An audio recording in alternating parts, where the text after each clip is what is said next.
to go. Hey everyone, this is Super AntOreo, and welcome to the behind-the-scenes video of Super Smash Bros. Ultimate Everyone is Amiibo, Smash Ultimate's 5th anniversary, which is what I called the video. Bit of a long title, I'll admit, but yeah, I'm just here to talk about the Amiibo video I made last December. Well, technically I made it back in 2020, and then I just kind of let it sit for a while. Thank you everyone who watched the video, by the way. Like, I was kind of worried that because of the video's length it wouldn't get too many views, but it's past 3,000 already, much faster than my 2D animation final did even, and I'm really impressed by that, and I really appreciate just the amount of attention it got, so thank you very much to everybody who watched it. So today we're just going to go over some behind the scenes facts, and the first thing I will say is that the reason why this video exists is actually because it was going to be a prologue to a machinima series that I was working on. Well, still kind of am. It's related to Banjo's Errand, but that's all I'll say for now. And when I was recording this video, not much about Fighters Pass Volume 2 was known yet. Like, we knew that there were going to be 6 characters and one of them was going to be from ARMS, but Min Min hadn't been revealed yet, and there was still a mystery of like who it could be, though a lot of the general consensus in the speculation community was that it could be Min Min or Twin Bella, the character from ARMS who's an actress and her hair is like her arms. So it was like it could be her as well. And also DLC related, none of the DLC characters besides Piranha Plant had amiibos yet, and so I was really just working with like amiibos from like the Smash 4 line mainly, and I had some of the Ultimate ones as well, but I was missing a lot of them. And the funny story is, throughout this video you will see amiibo of a ton of Smash Bros characters, and I used almost every single one I had at the time, except for Daisy. I had a Daisy Smash Bros. Amiibo, and I just, like, totally forgot to take her off the shelf or something, which is funny, because, like, I think when I made the video, I did take off every character from my shelf beforehand, and I have a big ol' shelf of Amiibos, like, multiple shelves, actually, so it's just kind of funny that, like, I took down all of my Amiibos except for Daisy, and so she's kind of just left out. I will say that back to the machinima thing, the reason why I decided to release the video now instead of tying it to a machinima is just because, well, Ultimate's 5th anniversary was coming up, and I felt like I wanted to do something special for it. I couldn't really think of like a video, but then I remembered that I just had this unfinished video pretty much just like sitting on my laptop for like 3 years, and I was like, you know what, I can probably like polish this up and finish it up and just release it on the 5th anniversary for Smash Bros. And so I did. Yeah, that's kind of where I decided to just make this like related to just Smash's 5th anniversary instead of a machinima.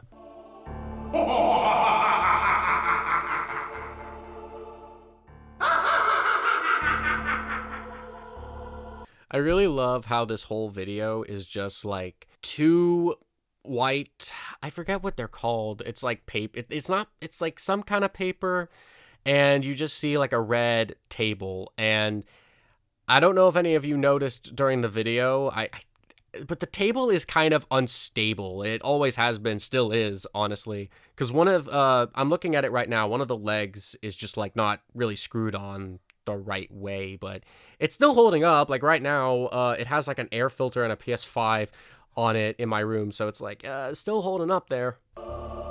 Start battle! So when I was first editing the video, the only announcer clips I really had were just him calling out each of the characters, but I decided to add more clips of him just like making announcements because there was a lot of dead air otherwise. And I thought, well, maybe I could add some like clips from the announcer, and I do reuse quite a few throughout the video, but I thought it would just be like a nice way to add some extra variety so you're not just hearing like music and dead air, because you do have like some visual content, but you know, having more audio just makes like the video a bit more engaging, I think. Step into the ring!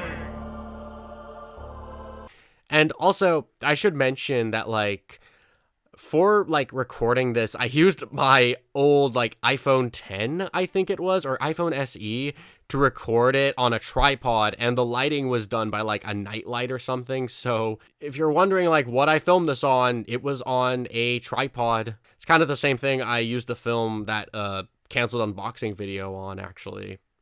I love how during the whole video, I made Crazy Hand kind of twitchy, because, you know, he's the unstable one between the two of them. I also love that there's a running gag. Crazy Hand is just patting the heads of all the amiibos they're putting on. And here we have them arranging the background, kind of like the opening to Smash 64, though I think I probably could have made the background a bit more dynamic there.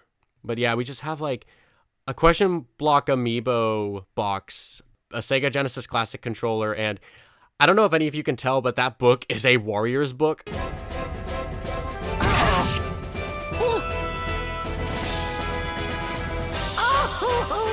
Player 2 defeated.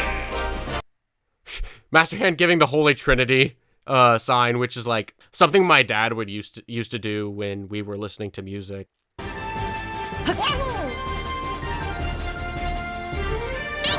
Pikachu. Hey, Subspace Emissary reference. Pikachu and Samus and Link and Yoshi teaming up. So one other thing about this video's development is that initially I used it making Cyberlink Power Director, which is what I used for my videos up until mid-2022.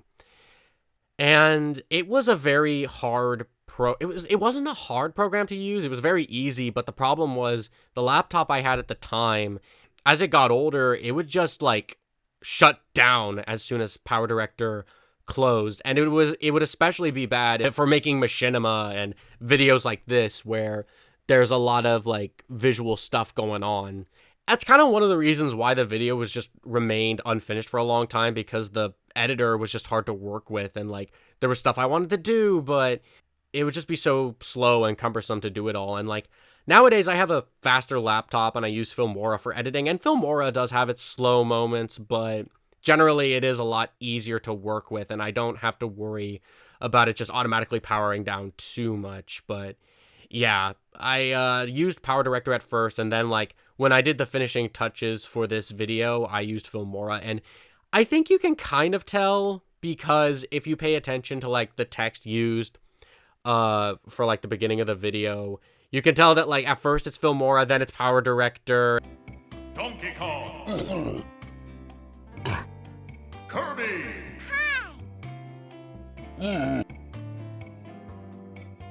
I loved doing all these like cute little interactions with the characters. I honestly wish I could have done more, but I like the ones that are in here, like Kirby knocking into DK, for example.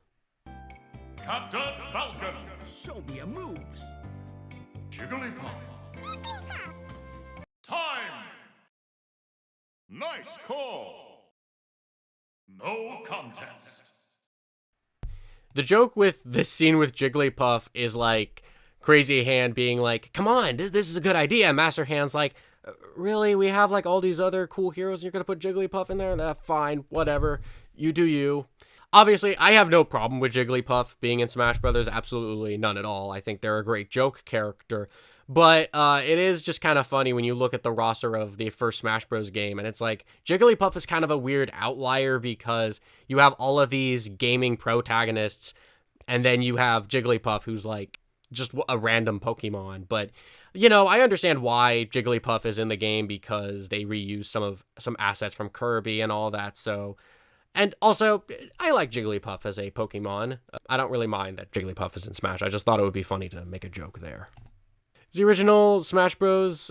Character select screen. Sheik. Zelda. Young Link. So I use like Xander Mobus's announcer throughout the video, but I also sprinkle in like the Melee and Brawl announcers as well. It's used for characters who get cut, basically, and then when they come back, you hear Xander Mobus's voice to just really hammer home the fact that with Ultimate, everyone is here. Link. Bowser. Also, I love how with Bowser, Donkey Kong, and Diddy Kong, I used voice clips from Mario Kart Double Dash specifically because, like, for whatever reason in Smash Bros, they just use, like, realistic animal noises, and not really sure why. Oh, this is my favorite part, the part with the Shrek DVD. Some. No. I'll admit, watching this video, there are parts that could have been shortened. I mean, theoretically, I probably could have just taken the audio away and just re-edited it all, but that would have been a lot of work to do, and I had like a few weeks before Ultimate's anniversary when making this video, and I was like, I'm just gonna leave the video as is and not really worry about it. And of course, I'm talking about the unfinished Cyberlink video and finishing up in Filmora, if that makes sense. I love how this is the Brawl section, and yet King Dedede doesn't get introduced until the Smash 4 section. It's funny with like Dr. Mario and Pichu, I show like them getting cut, but I don't show Snake or Wolf getting cut.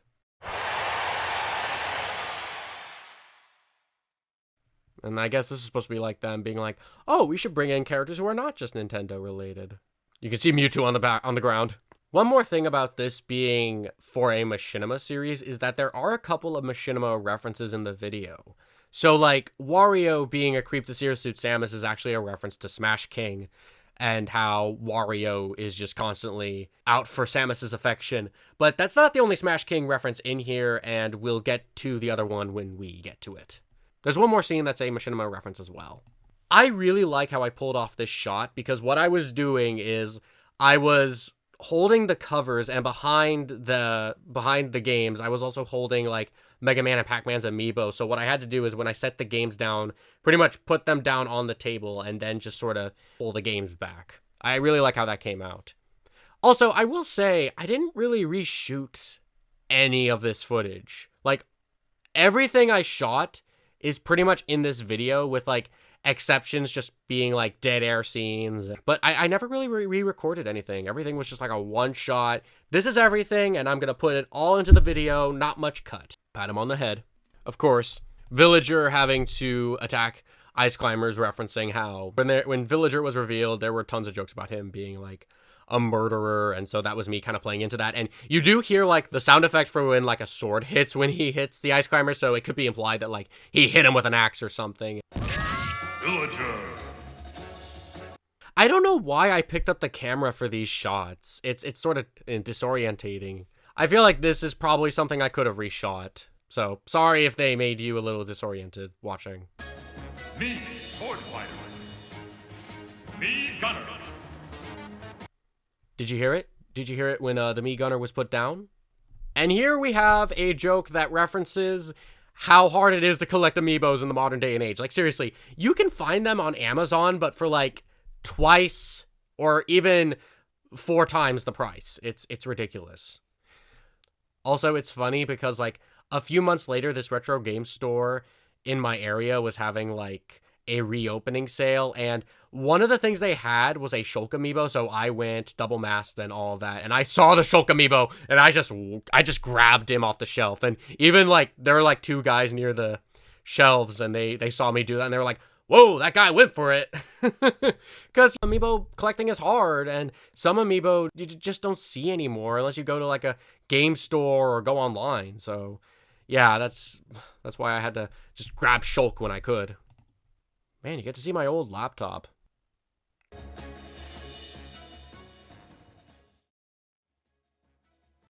And there's all the fighters that have been cut. Even though we didn't see a few of them get cut.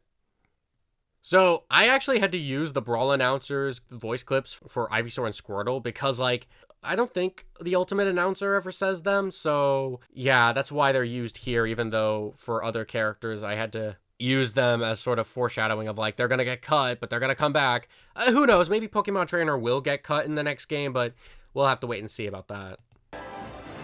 Ivysaur. Ivy. Squirtle. Squirtle. And here's where we have our other Machinima reference. Well, one other one. Depending on how you look at this image, this could either be a reference to Remnants of Smash or Elites of Light, because you got Inkling, Isabelle, and Villager, who are all central characters in Elites of Light, or it's Inkling, Isabelle, and Olimar, who are central characters in Remnants of Smash. Okay, the thing I love about this shot right here. Okay, so in addition to Persona 5, which Joker was in at that point and all that, but with the other 6, these were characters that I either wanted to see in the game or thought could get in. And what I love is that with this bottom half, Kingdom Hearts, Xenoblade 2, Minecraft, I ended up predicting like half of the second Fighter's Pass. And kind of in reverse order, too. It's kind of funny how that worked out. Of course, we also have Digimon, Crash, and Spyro up at top, and it would still be cool to see like Digimon get into Smash Brothers one day as like a spirit or reference somehow. And Crash and Spyro would be cool in Smash Bros. Although I'm kind of glad that they didn't get into Ultimate at the time, just because of all the lawsuits that were going on at that time, which was really, really awful and unfortunate. But next game, hoping for Crash and Spyro. This image is totally not from a Smash wiki. Like, I think I tried to look for just like a blank picture of the fighter's ballot, but I couldn't. I don't know. I don't remember the exact reason why I settled just for like a page on a wiki. I feel like it's kind of clear that it's a page on a wiki though. Choosing the fan favorite characters. Just a little reference to King K. Rool knocking King DDD away in his reveal trailer. Yeah, I used the Banjo-Kazooie cartridge to represent them in the video just because, again, there weren't any Amiibo figures out for them yet. And Joker's mask from the Persona 5 Royal Special Edition was used to represent him as well. Also, it ending on Banjo-Kazooie was supposed to be another little nod to the machinima that Banjo's Errand is tied to, because Banjo and Kazooie are central characters in that machinima, but again, that is for another time. You know, even though this shot doesn't have the best lighting, I do like it because, you know, it's a reference to how at the end of classic mode in most Smash games, you like see the character land on the table and behind them you see the trophies of other characters you've completed classic mode with. I really like how they did that they started doing that in Melee, and then they kept doing that in Brawl and Smash 4, and I hope that they do that again in like a later game. And of course you got the Joker mask, and okay, if you look in the back corner, I'm trying to look for myself. So we got Bowser, Wario, Peach, Mario, and a Charizard. I feel like Sonic has to be in there somewhere. Yeah, so that is the cast of the original Smash King. And then in the back, we have the cast of Smash King 2 Decades. Incineroar, Pichu, Inkling, I think Young Link is back there, Wolf, Richter. I can't tell if DK's back there. There's a glare in my screen, I'm sorry. But yeah, that's the other little Smash King nod there. And of course, I didn't really have an ending past this part where Master Hand counts down like he does in the Smash 64 opening. And that's where I came up with, well, what if I just did a montage of like all the trailers? And I tried to include every single character that I could, except for, I think the only characters not featured in the montage are Luigi, Daisy, Chrom, and Dark Samus. But every other character I think is in there somewhere. And yeah, also this is where the video starts to be like, it goes from being a Cyberlink video to a Filmora video, which you can kind of tell from the transition and the text. And also, one more thing, the order that the characters are done right here is the order that they're done in the Smash 64 opening, when you see like their faces go by during the bump, bump, bump, bump, bump, bump, bump, bump, that part. That's why they're in that order and not in like 1, 2, 3, 4, 5, 8, 6 order. 8 does not go after 5. And of course, ending it all with Sora because he's the last character. Super Smash Bros. Ultimate. Happy 5 years. And thank you, Sakurai. Well, that's it. That's all the behind the scenes information about the Smash Ultimate 5th Anniversary video. Thank you all so much for watching this video and the Smash Ultimate 5th Anniversary video as well. I will see you all again very soon, and have a wonderful day. Goodbye, everyone!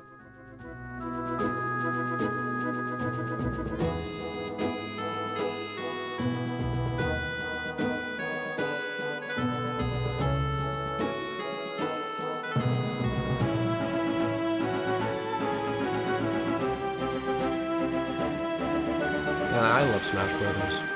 It's just such a nostalgic franchise.